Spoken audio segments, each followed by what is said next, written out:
Shalom kekasih-kekasih Tuhan. Pagi hari ini kembali kita membaca dan merenungkan firman Tuhan dengan judul Menang Atas Penderitaan.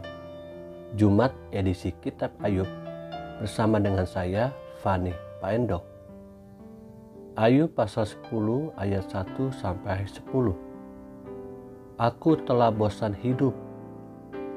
Aku hendak melampiaskan keluhanku. Aku hendak berbicara dalam kepahitan jiwaku.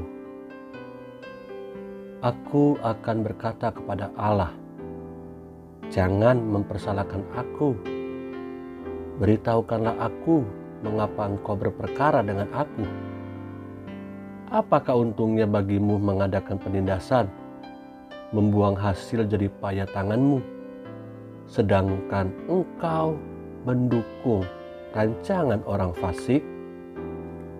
Apakah engkau mempunyai mata badani? Samakah penglihatanmu dengan penglihatan manusia? Apakah hari-harimu seperti hari-hari manusia? Tahun-tahunmu seperti hari-hari orang laki-laki? Sehingga engkau mencari-cari kesalahanku dan mengusut dosaku, padahal engkau tahu bahwa aku tidak bersalah dan bahwa tiada seorang pun dapat memberi kelepasan dari tanganmu. Tanganmulah yang membentuk dan membuat aku. Tetapi kemudian engkau berpaling dan hendak membinasakan aku.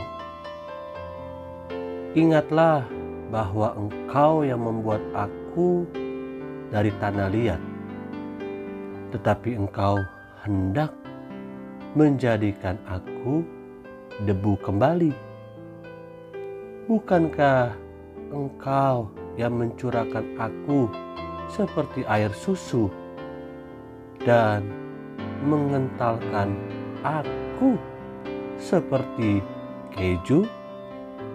Kekasih-kekasih yang Tuhan Yesus rindukan, judul dari pasal 10 ini adalah apakah maksud Allah dengan penderitaan?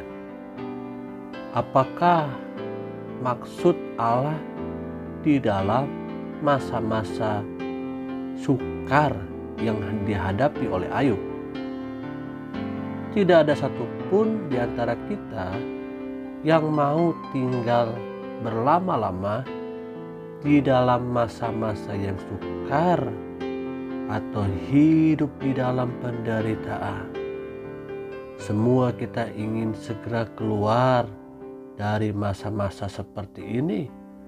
Bahkan pada masa-masa pandemi COVID-19 ini, Ayub adalah tokoh Alkitab yang harus mengalami ujian hidup di dalam penderitaannya. Dan Ayub, Alkitab catat, dapat tampil sebagai pemenang. Tidak mudah untuk menjadi seorang pribadi yang bernama Ayub. Dia harus kehilangan semua yang dia milikinya. Menjadi pertanyaan bagi kita pagi hari ini, apakah yang membuat Ayub menang atas penderitaannya? Kenapa Ayub bisa kuat menghadapi masa-masa yang sukar di dalam hidupnya? Yang pertama, kita belajar Ayub melatih dirinya belajar memandang penderitaannya dari cara pandang Tuhan, bukan dari apa kacamata manusia. Dan yang kedua, Ayub mau belajar mengenal lebih lagi pribadi Tuhan di dalam masa-masa kesulitannya. Ayub menemukan Tuhan di dalam masa-masa penderitaannya. Ketika segala sesuatu yang dia sudah kasihi dia kumpulkan semasa hidupnya habis, hitungan hanya sekejap. Kita harus belajar dari Ayub.